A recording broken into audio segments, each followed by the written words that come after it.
Well, hello, boys and girls. It's Mrs. Kohli. Today I'm going to be helping you review what you've learned about nouns and pronouns. Can you say that with me? Noun and pronoun.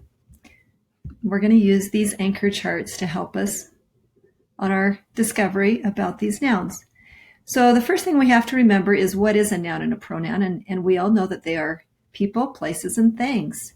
What we need to be aware of, though, is that there are certain types of proper nouns and common nouns.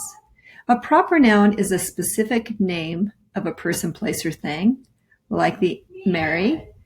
And you would need to remember to capitalize the first letter in someone's name. Like in your name, whatever your name is, you are a proper noun. Or the name of a month, September. September is a proper noun. So you would capitalize the S in September. Or a day of the week. If it's Wednesday at your school, Wednesday is a proper noun because it's a specific day of the week. So you would capitalize the W in Wednesday. Or the name of your city, the specific name of your city. Maybe it's Los Angeles, California. So Los Angeles, the L and the A would need to be capitalized because that is the specific name of your city, and the name of your state would maybe be California. So the C in California would be capitalized. And then, as you can notice here, the name of our country, Los Angeles, California, is in the United States of America, or the abbreviation is USA. So you would want to capitalize the U and the S, United States of, and then the A in America too. So that makes them proper nouns as compared to a common noun. There are lots of common nouns, and we don't capitalize our common nouns. They could be like lamp, shoes, water, hamburger, dog, people, mother, father, school. All of those are common nouns, but once you give it a name, then it becomes a proper noun, and that's when you start capitalizing the first letter. Let's compare now. What is the difference between a singular noun and a plural noun? Singular means one, and plural means more than one. So if you're talking about one heart, like the heart that's inside your chest, you would just leave it as a heart. But if you're talking about many hearts, many of us have loving hearts in our classroom and kind hearts, then we would want to add an S to the end of our word heart. Now we know that the reader knows that you're talking about more than one. Okay, let's compare nouns to pronouns. As we know, nouns are found with pronouns. They work together. They're a little bit different. They're not as specific. But the purpose behind a pronoun is that it takes the place of a noun. So if you're talking about a person, instead of saying, Mary did this, Mary did that, that's called being redundant. We don't want to have every sentence start with Mary. So this is when you would use a pronoun appropriately. If it's at the start of the sentence, you would say she. If it was at the end of the sentence, something that she did, then you would say her. Or if she owns something, you would say her dog. Or you have to make sure you choose the correct one based off of where it's located in a sentence. These are the words that would come at the start of a sentence. These are the words that would be used at the end of a sentence. We also need to be aware that there are singular and plural pronouns. These show you a list of singular ones, meaning one person. If you're talking about yourself, you would say I, or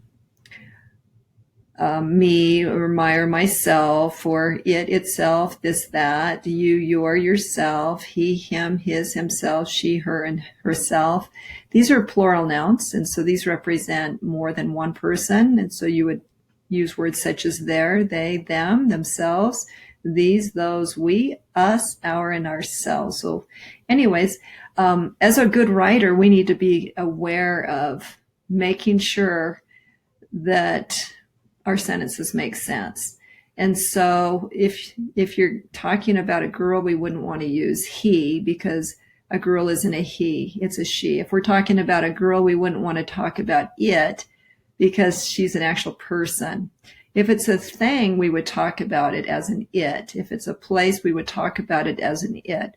If it's an idea, we talk about it as an it, not a person. Okay, so just make sure that you're keeping your your nouns and pronouns so that they match up. There has to be an agreement between those two things.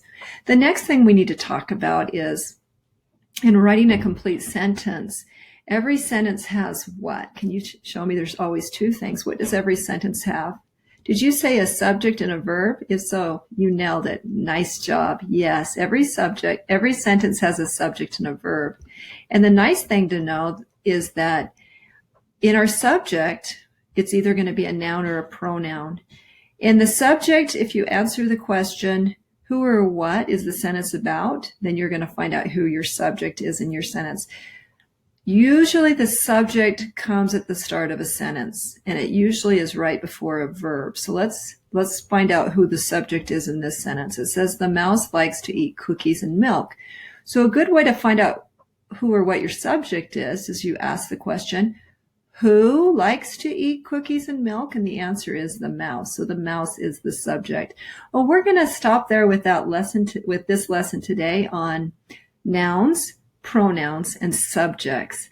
And what I'd like to challenge you with today is as you're reading stories, whether it's books that you've chosen for yourself or books that your teacher is asking you to read, be on the lookout for subjects and be on the lookout for nouns and pronouns and see if you can identify them in the different texts that you're reading. That's my challenge to you. And if you don't know where the subject is, don't forget to ask who or what is the sentence about. So if I read this, I would say the mouse likes to eat cookies and milk, and I would ask the question, who? So I take that word and I put it here. Who likes to eat cookies and milk? And the answer is the mouse. So who's the subject? The mouse is. That's an easy way to find your subject. So practice those skills today. And I'll check back with you soon. Have fun. Have fun reading and identifying subjects. Bye-bye.